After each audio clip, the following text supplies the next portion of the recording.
আসসালামু আলাইকুম, কেমন আছেন সবাই? সবার লং উইকেন্ড কেমন কাটলো? আমি অবশ্য 4th অফ জুলাই কাজ করেছি এবং শনি রবি বন্ধ। তো এই যে সাজুগুজু করে বের হয়ে পড়ছি, কারণ আমি একটা স্পেশাল ইভেন্টে যাচ্ছি। কি ইভেন্টে যাচ্ছি সেটা একটু পরে বলি, বাট তার আগে যেটা বলি সেটা হচ্ছে সবাই মনে করে যে আমি অনেক বড় লোক, কিন্তু আসলে আমি গরিব। এত গরিব যে আমার পার্সোনাল কোনো গাড়ি নাই। আমি পাবলিক বাস ট্রেনে ঝুলে ঝুলে কাজে যাই এবং পাবলিক বাস ট্রেনে ঝুলে ঝুলে সব জায়গায় যাই নিউ ইয়র্কে। এই হচ্ছে আমার অবস্থা। তবে হ্যাঁ, কোথাও ঘুরতে গেলে আমি রেন্টে কার নিয়ে নিই এবং নিজে ড্রাইভ করি, কারণ আমার কাছে মনে হয় যে সারা বছর যেহেতু পাবলিক ট্রেন বাসে ঝুলাঝুলি করি, সেহেতু ঘুরতে যেয়ে কিছুক্ষণের জন্য ওই টাইমটা আমার বেশি করে এনজয় করা উচিত বা বেশি কমফোর্টেবলি ঘোরা উচিত। সো আমি ইভেন্টে চলে আসছি। ইভেন্ট শুরু হওয়ার কথা ছিল সন্ধ্যা 7:30টায়। আমি যেহেতু এবং এক কথার মানুষ, আমি অন টাইমে চলে আসছি। হ্যাঁ, কিন্তু এসে দেখি যে কেউ নাই, তেমন কোনো লোক নাই। বাট পরে আস্তে আস্তে লোক ভরতে শুরু করলো, আসতে শুরু করলো, সিট দখল হতে শুরু হলো।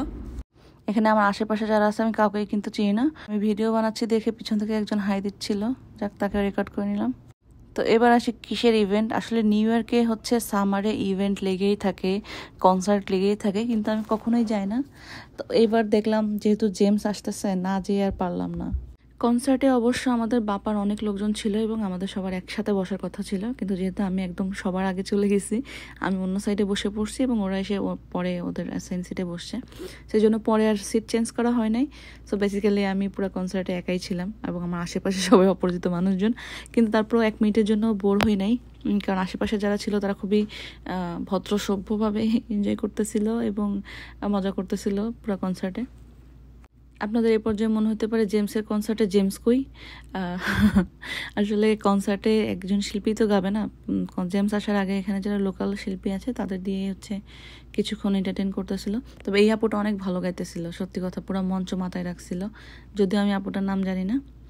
সো যাই হোক, অনেক অপেক্ষার পরে রাত 10টার দিকে হচ্ছে জেমস স্টেজে ওঠে এবং কি বলবো, এতটা এনার্জি নিয়ে এসে পারফরমেন্স করছে এই বয়সে।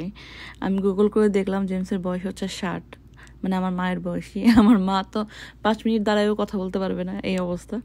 সে যাই হোক, সো সে একদম 10টা থেকে 11:30 পর্যন্ত, প্রোগ্রাম শেষ হওয়ার কথা ছিল 11টায়, কিন্তু 11:30 পর্যন্ত টানা পারফর্ম করেছে। সত্যি বলতে আমি হচ্ছে এরকম কোনো কনসার্টেই প্রথম। আমি নর্মালি কোনো কনসার্টে যাই না, কারণ আমার এমনিতেই বেশি ভিড়, বেশি লোকজন ভালো লাগে না। বাট সত্যি বলতে আমার খুবই ভালো লাগছে এবং আমি খুবই এনজয় করছি।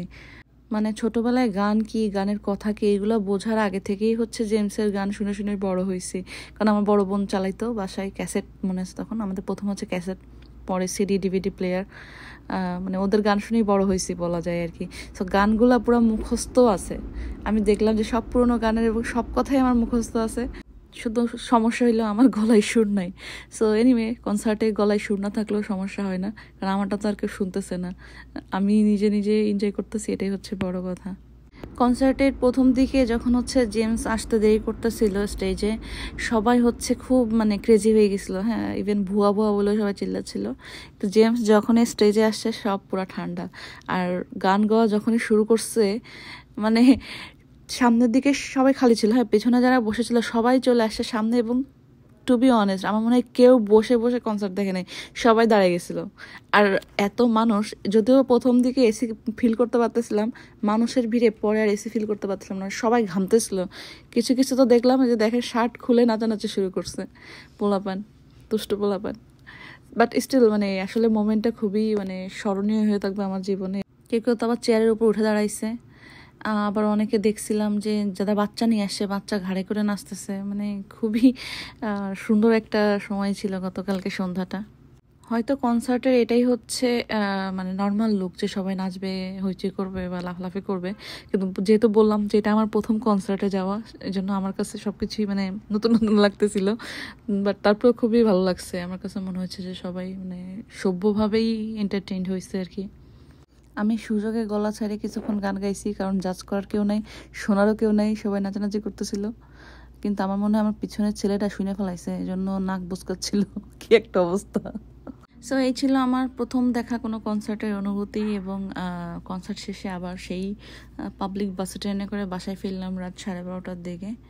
তো অনেক মজা হয়েছিল, অনেক স্মরণীয় হয়ে থাকবে আমার লাইফে দিনটা, কারণ হচ্ছে জেমস তো জেমসের সাথে তো তুলনাই হয় না অন্য কোনো শিল্পীদের।